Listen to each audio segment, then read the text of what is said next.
Hey, Lew. It's great Welcome. to be here. Thank Welcome. you. Yeah.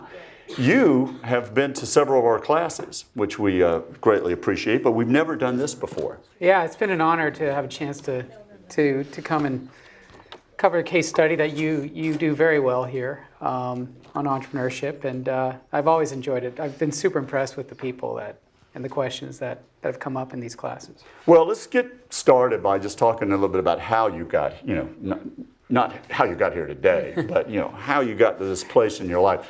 So you grew up in Canada? Yep, now right? raised in Toronto. And where'd you go to school? Went to school called Dartmouth College. Yeah. It's an awesome school. Anybody know Dartmouth? Someone's got to do a shout out. And tell us how your path led you to here. So yeah, I grew up in a really small town east of Toronto. And I think I was looking for a school that also had a small town feel, so Dartmouth felt right for me. And when I entered Dartmouth in '89 as a freshman, it was one of a very small number of schools that standardized on Macs, and everybody had email when they came in. I'm sure Stanford was probably at that stage too. But because of the ubiquity of Macs in the undergrad population, there's a pretty steady pipeline of undergrads that got recruited out to Apple.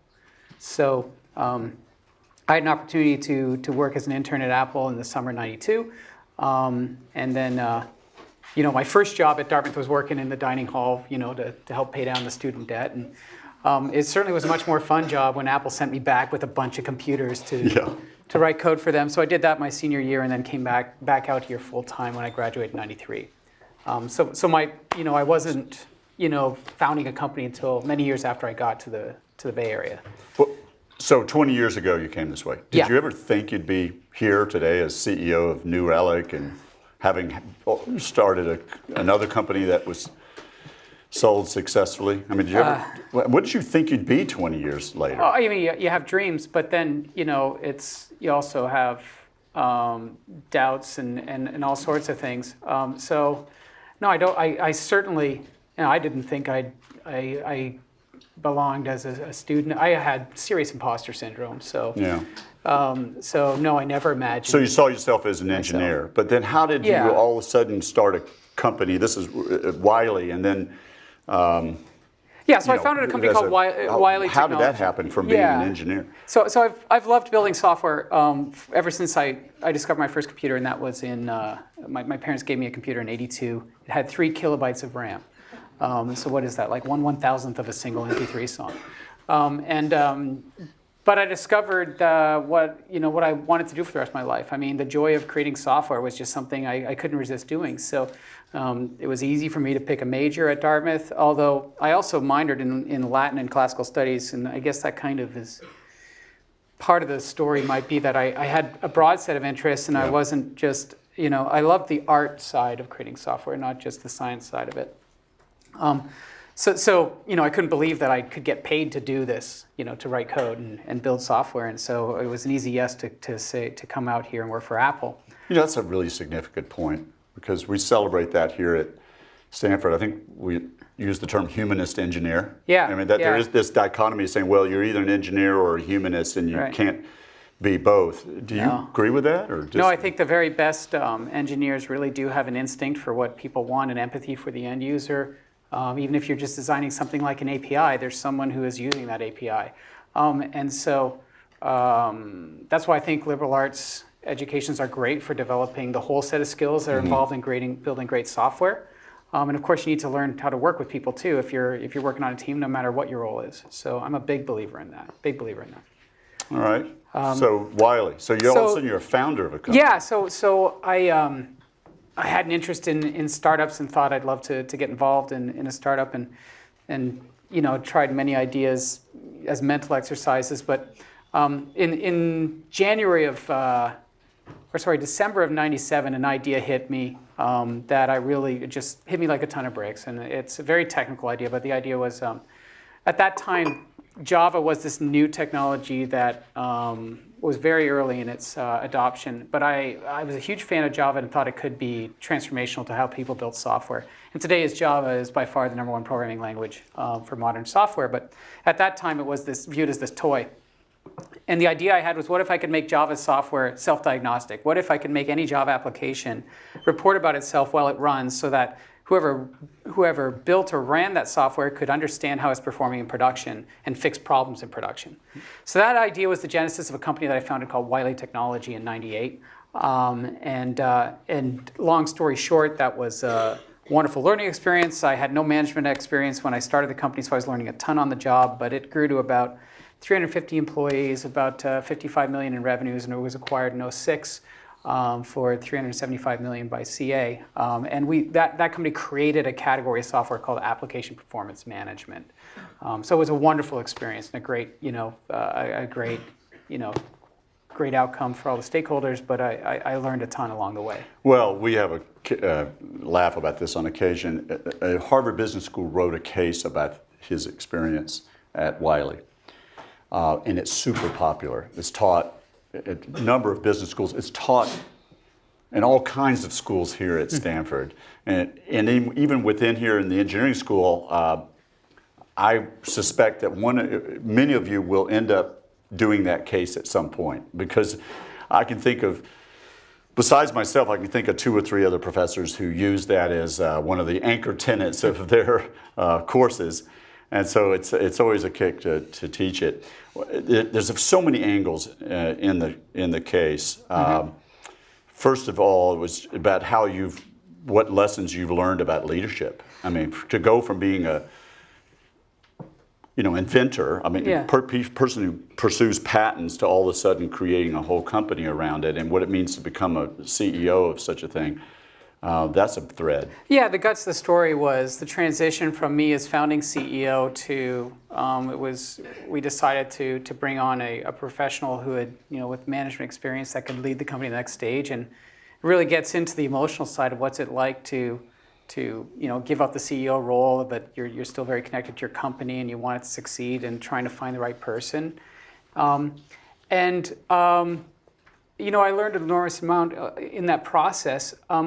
And to jump to a point that I think is worth dwelling on, the difference between now I am serving as CEO of New Relic, and New Relic is my second company. In many ways, I think of it as if I didn't sell Wiley and were to do it all over again, what would I do to try to make a company that could last decades or longer as an independent company that had a real impact? And that company's New Relic. But the question is, having had 2 runs at this, one as founder CEO to about 50 employees, and one running it through to this point at least. How many people is New Relic in? 600. 600 today? 600 today, up from about 375 in January. It's just I'm far beyond the ability to memorize the names and all that stuff. So I'm always like, hey, how's it going? I should know your name, but I know you work for me.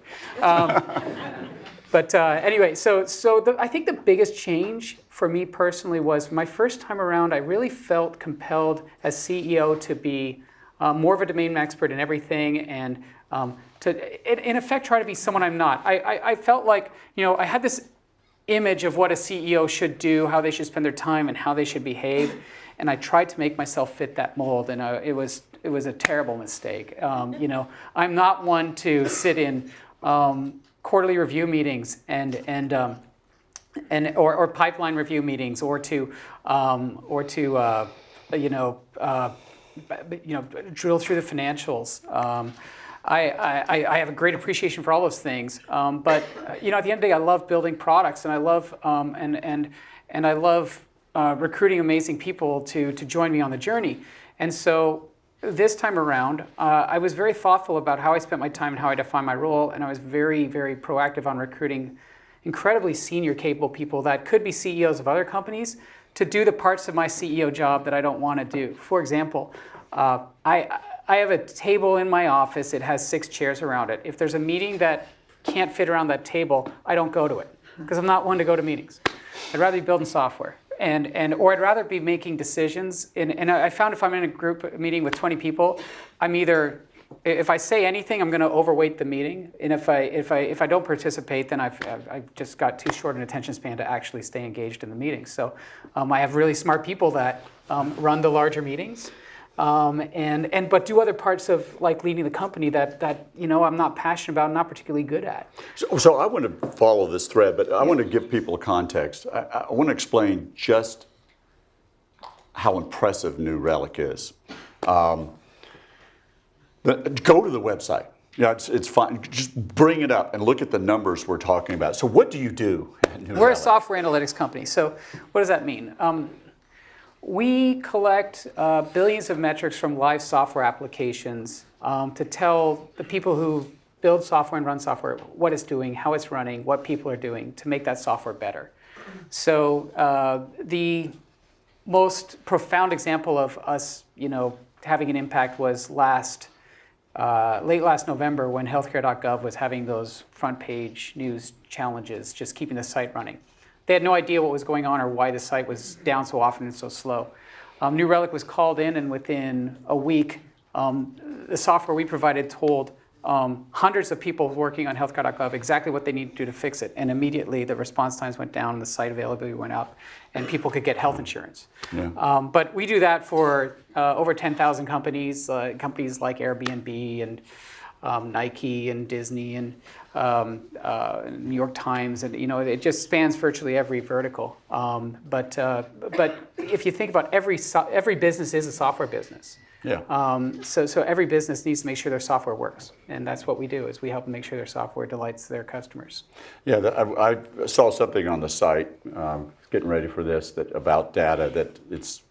I forget the tagline, but I forget it now. We're all data nerds. Yeah, data nerds. Yeah, that had two meanings to me. Not always about data, but also about culture, which we'll talk about in a little bit. Yeah, I mean, the other thing that we wanted to do at New Relic was celebrate the builders of software. So in my first company at Wiley, the software developers as a constituent, the conventional wisdom was you don't want to sell to that crew. They have small budgets and not that much influence. But if you think about where the world is going today, the people who build the software are really the people who are changing the world in many ways. And so we want to build a product that an army of people love and use. And so over 300,000 developers have used our product this year.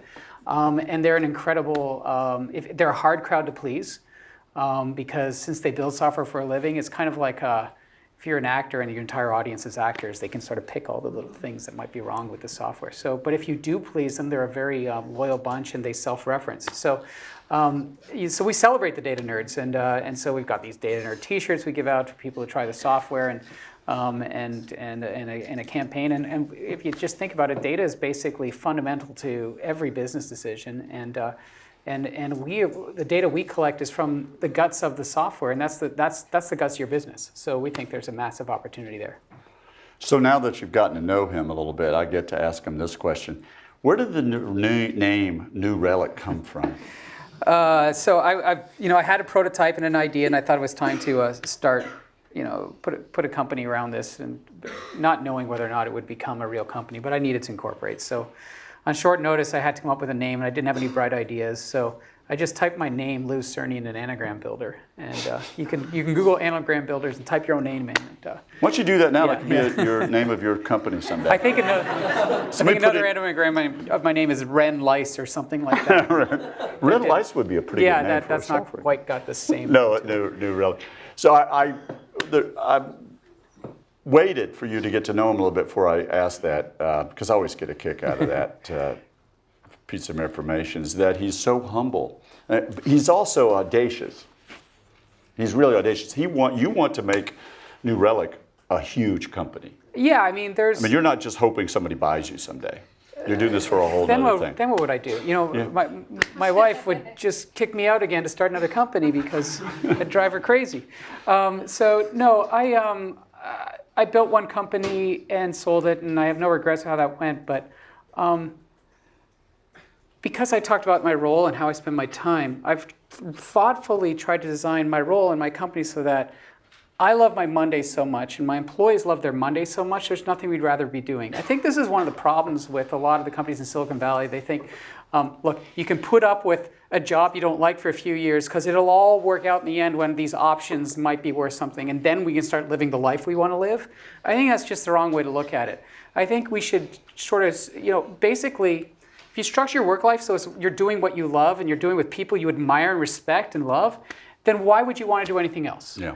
And so this is the last job I ever want to have, and I want to be doing it for a lot longer. I love to build software. I still get to do that. I'm doing it with, but I love building, Where did this philosophy come from, though? What did that motivate? Was that something from your parents, or was it something you just have developed over your professional life? I mean, it seems so simple on one level, but I don't know. It's just, I guess it's common sense that, in life so many times, if all you're doing is chasing the outcome rather than really focusing on, why what you do matters. Yeah. So the outcome might be some financial goal is the only reason it matters. I mean, like, who really gets excited about that? Right.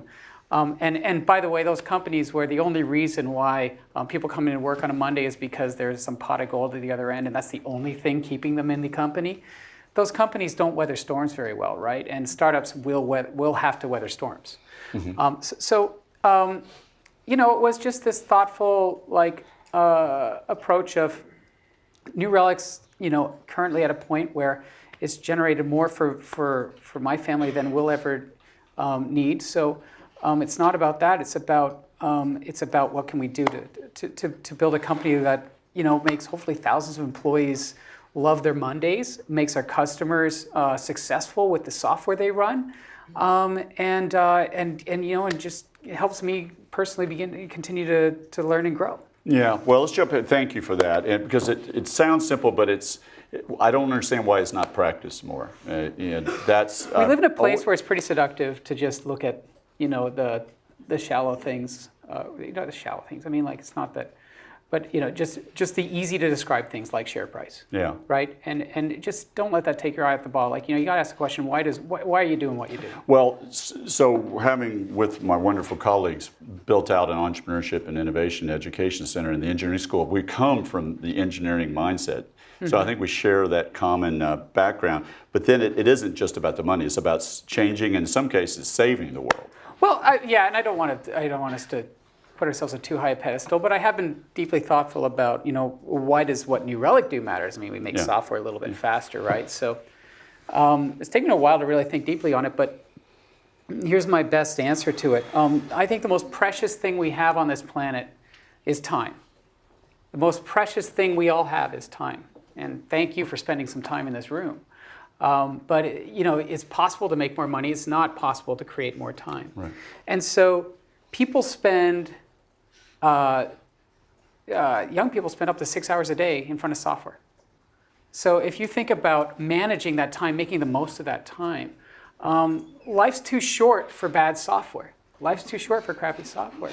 And that's why when you wait 6 seconds for that page to load, it seems like the mother of all first world problems. Why are you so frustrated during those 6 seconds when it should take just a couple seconds?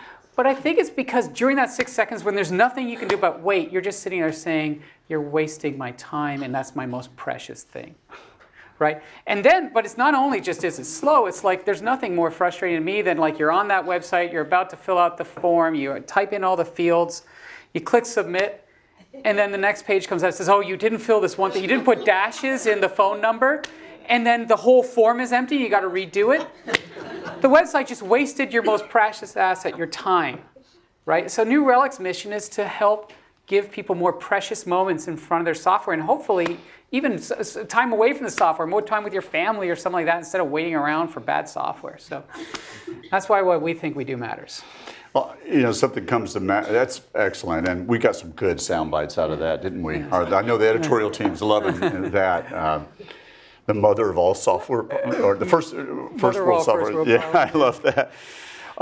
Let's go to strategy for a minute. Yeah. So, because I've heard this has come up in class before when you've come by. It's not just you celebrate innovation in technology, which I want to talk about, but also innovation in the business models on the business side of things. And so New Relic is an instance of that. So my last company had to sell. Well, it didn't have to sell, but it made sense to sell my last company at in 2006, and I thought deeply on why that was, and it really came down to the business model. That was a traditional enterprise software companies, license and maintenance enterprise software companies. You can spend 9-12 months with the customer, and then they sign up for a very large check. that and basically it's very hard to predict when that customer is going to say yes, and usually after they say yes, it's another 90 days before you actually get a contract out of them. So anyway, that's a really painful business model to execute to, because it's hard to predict what the revenues, and it's very expensive to build out that field presence. So when I started New Relic, I didn't want to be purely dependent on just enterprise business, and I didn't want it to be a licensed business where it was very lumpy, because it's really, it's hard to sleep at night if you don't know whether or not, especially in the last 7 days of the quarter, where like 70% of revenues could come in, and those are paying salaries, right? So I wanted a subscription business. I wanted a business where, how do you reach the whole market? And the way you do that, I think, in business software is you have to build a product that's so simple, so easy to use, that the customer can see the value without the help of a salesperson. And there's a lot of effort that has to go into the design and thought about the onboarding process that may seem obvious to folks in this room because of all the great consumer products you use, but it's actually pretty rare in enterprise software. So if you design a product with the business model in mind, it can really just it can reduce your distribution costs, because now we give out a T-shirt with Data Nerd on it, and somebody tries it out and they fall in love and they want to become a customer. That compresses our sales cycle dramatically. Now we do have an enterprise business as well that does have that traditional sales model, but it's great to have that balanced subscription business of small companies. And that business model was by design, but it started with the product being engineered for the business model. You can't just glue the business model you want to a product that isn't well suited to it. And that's why I think the incumbents are having trouble sort of being successful in the SaaS world. The products aren't engineered for the kind of business model that I was just describing. You mind if I ask a little bit about operations? One would be. I'm not a domain expert. You can try. Or about the the other side. So you took on venture capital this time. Yeah. Given your success with Wiley in the network, you could have stayed with friends and family, or why take on traditional venture capital and even make one of them the chairman of your firm, Peter Fenton from Benchmark. He's the chairman of your firm. He is, and why do that? He's my best friend. I couldn't respect anyone more as a business partner, as a person, than Peter. When I started New Relic, I really didn't know if it had the potential to be a company that really made sense for venture funding. I was thinking maybe this is just a little business that aspires to have maybe 5 million in annual subscriptions, and maybe we have half a dozen employees that all just kind of check email and all the checks rolled in. That was an interesting concept, and Peter completely disillusioned me of that by saying, no, there's an opportunity to build a great company. By the way, that idea you have is it's not going to be you just sitting in and waiting for the checks to come in. You're going to be carrying the pager, and you're going to be having a much harder life than you imagine. So Peter's remarkably good at helping people aspire to greatness and do their very best, their full potential, and that's over a glass of very nice wine. He and I talked about building a great company together in late 07, early 08. For those of you who don't know, I think Peter's routinely in the top 3 to 4 on the Midas list. I think he's just, without question, one of the greatest venture capitalists in the world. And why do you say that? When a venture capitalist is more than just the money, what is it that he provides? Well, I think one of the things is he knows how to inspire entrepreneurs to reach higher, and he does it in a way that is all about you can do this. It's inspirational is the right word I use. He'll challenge me, but he'll always support me as a founder. And my litmus test for working with investors is if you're lucky enough to have term sheets from a few investors. What's more important than the terms are the likelihood that you're going to have a really open and honest relationship and a high trust relationship with that investor. And so if you're looking at a term sheet, what I'd recommend you do is give yourself a gut check and ask, is this individual someone that I feel I could come to very comfortably with bad news? Because you will no doubt have bad days, bad weeks, bad news to share with your investors if you're going through the startup ride. Everybody does. So the question is, are you going to feel hesitant? You're going to kind of shape the message to make sure that they don't overreact or whatever. Are they going to get too just difficult to work with, or are they going to be collaborative and help you solve whatever problem needs to be solved? that gut check, Peter, resonates very well with that. And I'm also blessed to have Dan Skolnick as another great board member on my team. I mean, I've just got great investors, but they almost feel like co-founders. I mean, given that you were a solo founder, which is unusual. Well, they certainly in the data. They almost become. You say he's the best friend. That almost sounds like a co-founder. They feel like deep partners that I can be completely open and vulnerable with. So, and the interesting thing about it is, I feel like it works better for their relationship with me too, because people are smart. They know when they're being played or managed, or someone's trying to represent themselves as being someone they're not. And there's temptation to do that when you feel like you got to defend yourself, or you don't have that level of trust with a person. But when you're completely open and vulnerable with your investors, they draw themselves in and really want to help you too, and help you grow and your company succeed. So it has this kind of symbiotic relationship. And I'd say the same thing with how you work with your senior team as well. Well, that caught me on my eye. I've got a couple of things, and then we'll open up the general Q&A. The other one is that you are known, at least on Wikipedia, source of all and we all know, yeah, exactly, as the coding CEO. That's like a cartoon character. Yeah. The coding CEO who still finds time to actively involved. I mean, there was one post by someone that said you code on Thursdays and Fridays. Well, do you still do that? So let me tell you the story behind this. So I remember I had a meeting with Peter Fenton,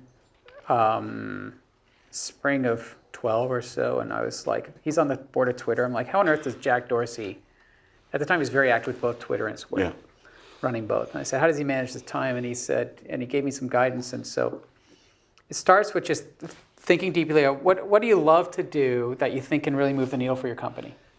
And then after you allocate your time accordingly to line up with how can you be most effective with your time allocation, then make sure you've got the team to complement where you're not focusing your time. But anyway, for me, I love building software, and I love creating stuff.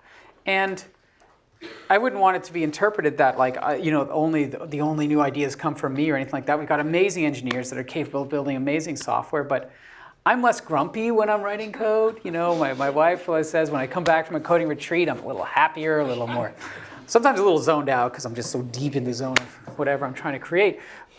But it does bring me back to the strategic discussions, I think, with a different perspective. I'm a little bit more, I don't get as mired in the details and things like that. So anyway, how I allocate the time is I try 4 to 6 times a year to have a full uninterrupted week of code. I do it in a remote place. Sometimes I have to explain to my poor daughter, Caitlin, over here, that Daddy's going to somewhere like Cabo San Lucas, and I bring a laptop and a screen, and I write code for a week, and I come back with a prototype, and the poor engineers need to somehow take that and figure out how to make a product out of it. Hey, goofball. So anyway, and I try to do that 4 to 6 times a year. And the thing about it is,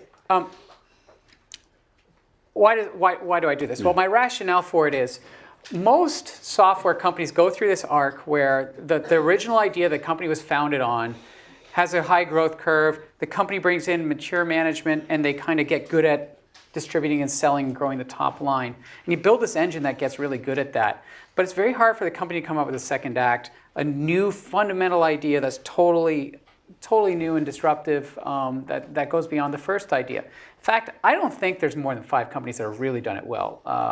Apple obviously did it very well. Microsoft did it well, going from the OS to applications back in the 90s. Oracle, you could argue, did it when they went from the database to apps. Now, what all those companies have in common is led by founder, very product focused, and the founder was so obsessed on product that, I created the next product in January of 12 in my cabin in Tahoe, and I'm very obsessed on it, and so that's our next act, and we think it's 10 times bigger than our current act. So I'm not saying it's gonna happen like 100%, but I believe it will. And more importantly, I believe that we want to create the culture where we're never just kind of satisfied with what we've created in the past. We care about we just don't want to be a Nokia. Are you a nerd? absolutely.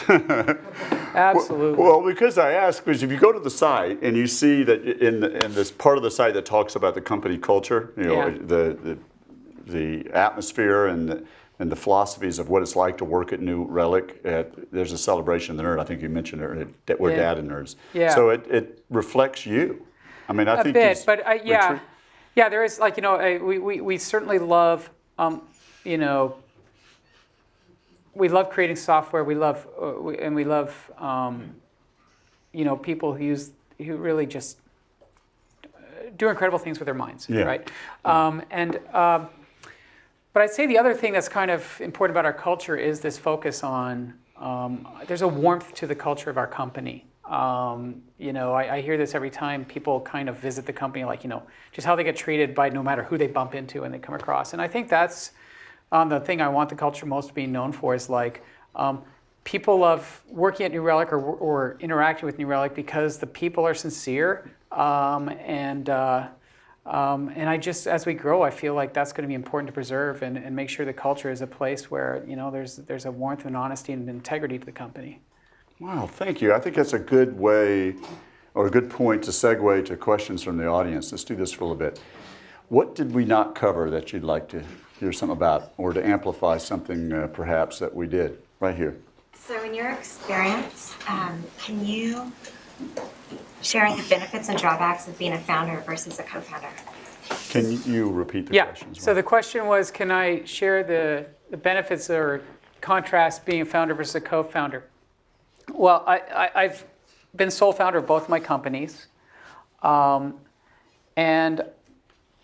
in some ways it's harder, in some ways it's easier, obviously. I mean, it's when you're sole founder, it's very lonely. In my first company, I was in a little one-bedroom apartment in Santa Cruz, but fortunately it was when I really got just overwhelmed, I'd walk out and stare at the ocean and recognize how much more there was to the world than whatever I was worried about. But the sole founder thing, the reason why I'm a sole founder, I think, is I always draw these analogies between creating software companies and creating music. And the reason why I run off to go code is kind of like a musician that just feels like they've got one more album in them, right? And so I'm like a singer-songwriter.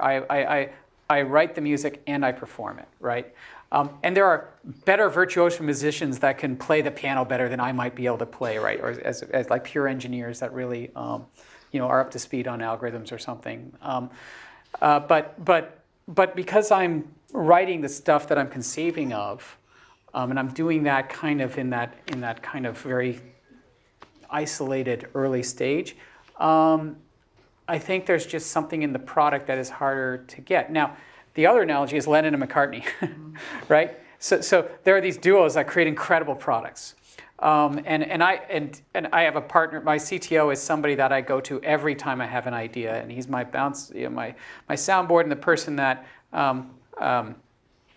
he's very good at telling me no and doing it in a way that makes me feel like, boy, is he ever right.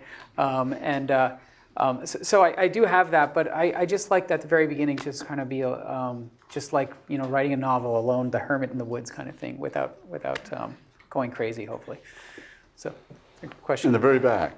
Yeah, thank you. So one of the other speakers in this series, Talib, presented to us that he thought there should be a National Entrepreneurs Day, especially engineering entrepreneurs days, because the tinkerers that add value this way, they add tremendous value to the society, but they also take great risks and frequently fail.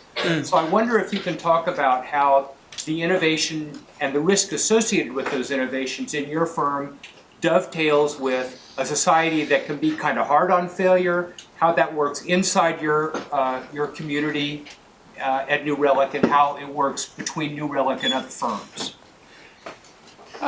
It's a good question. I feel like, as a society, we can't help but probably put too much emphasis on the folks that happen to be fortunate enough to have success. And it's the same, but you look at that think of how many people are playing minor league ball that never, had their one at bat in the majors or whatever, right? You can look in almost any domain and just sort of see that, and that's kind of natural. if there is any celebrating going on for entrepreneurship or anything like that, it should be for, I think, the joy of creating stuff. I'm a huge fan, by the way, of code.org and just getting, Hardy Partovi's project to get, I think they're on their way to 100 million people learning how to code. And in particular, getting... Explain who they are just a little bit. So code.org is this remarkable project that anybody can learn how to code in an hour. And in particular, and I think this is really important, getting more girls excited about coding at a young age. There's not enough women in software, and I really think that ought to change. And the best way I know how to do it is to get girls at a young age to do it.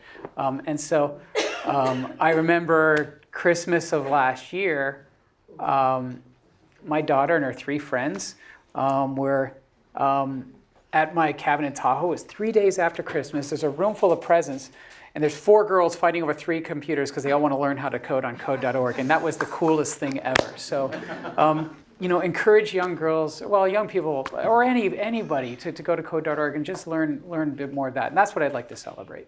Yeah. Good. There was somebody in the middle here. Did you have one? Yeah.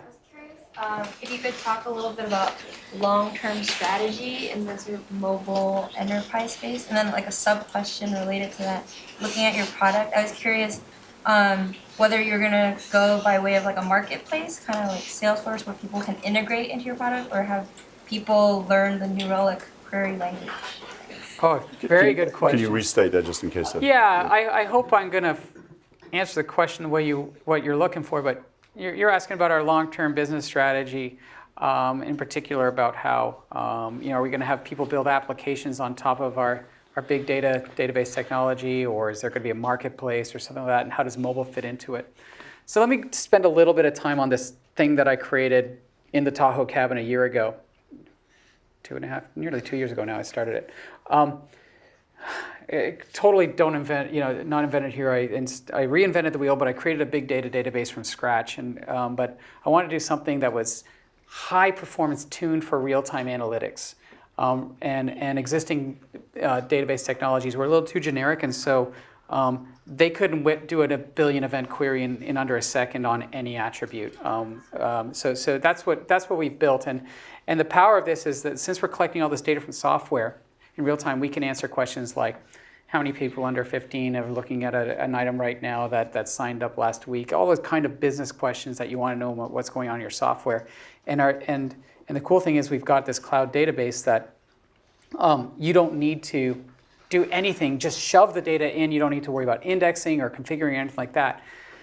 The point is, this is a very powerful technology upon which we're in not even the first inning of. We've got this $40 billion big data analytics opportunity, and we've got a really differentiated technology.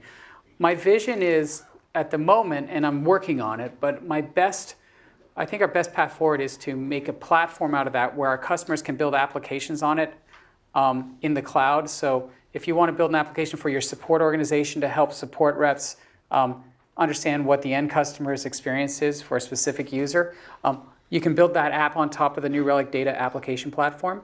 You can do it for salespeople, for marketing people inside your org. My ultimate vision is I want every knowledge worker to be a New Relic data nerd using our analytics products.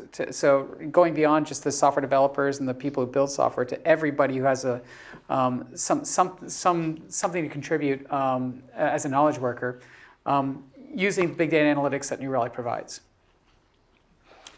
Right here.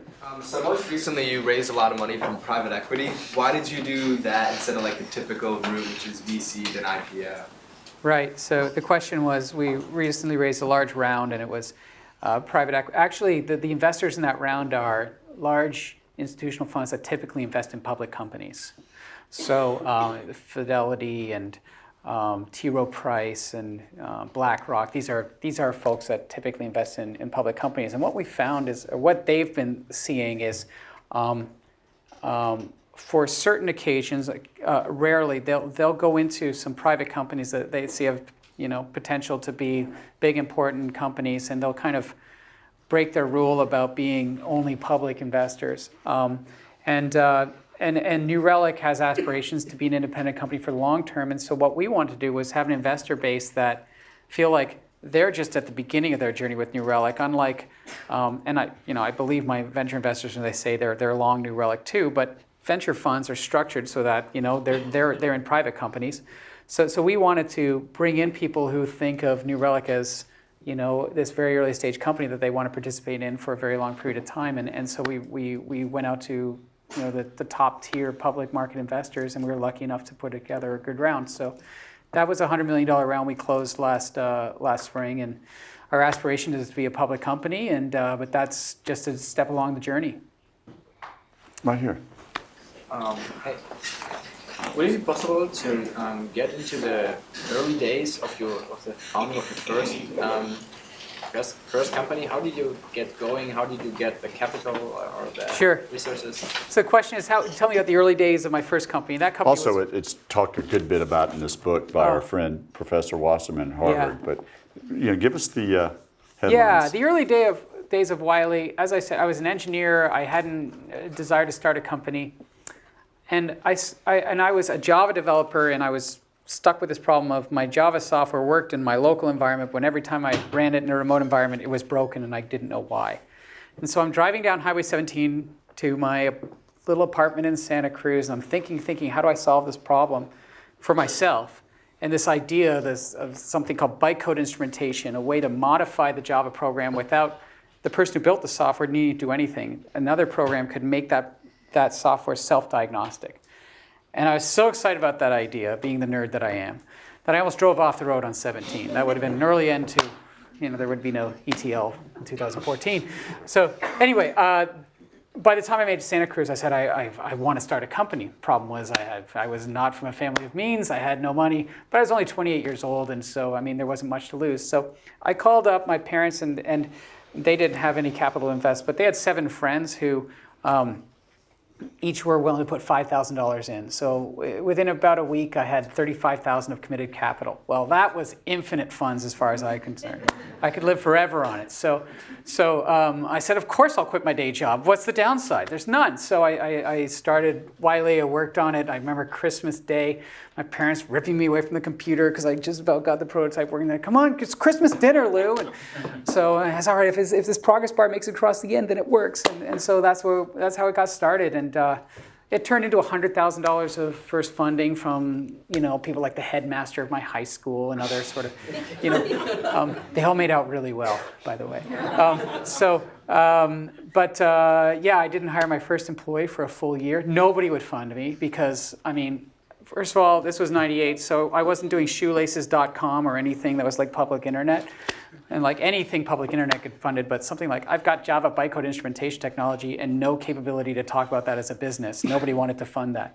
But that was good because the bubble burst in 2000, and I hadn't raised much money, so we didn't have a burn rate or anything like that, and we kind of just got into our stride and raised our first significant round in 2000, and then we were well positioned to actually build a business.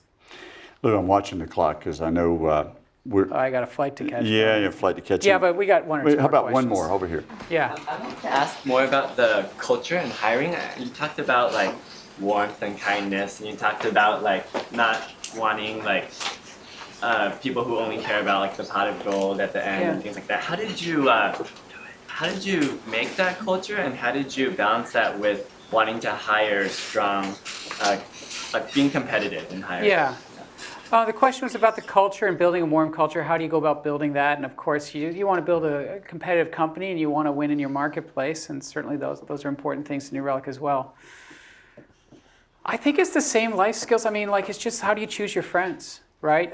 How do you get to know people, and you're like, do I want to spend time with them? We talk about one litmus test is, could you imagine hopping in a car with this person driving to LA? Would you enjoy that road trip, or would you be like, get me out of the car, right? So I was fortunate enough early on in both my companies to hire people I had deep respect with. I thought they were gifted, but I thought they brought out the best in me, but I wanted to spend time with them. So you never want kind of a marriage of convenience where it's like, you've got skills I need, I've got a company that can help make you wealthy, let's work together. if that's how you're making it happen, then don't do it, right? Work with people that's going to bring out the best in you. There are going to be dark days, there are going to be challenging days. You want people that you're in it with together.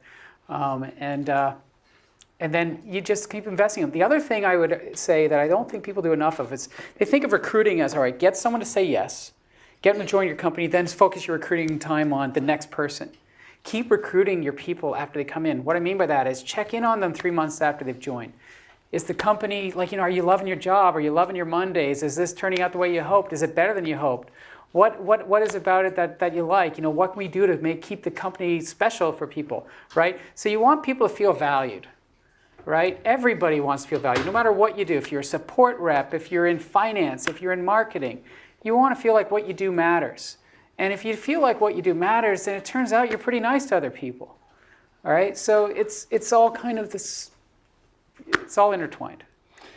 Please join me in thanking Lew.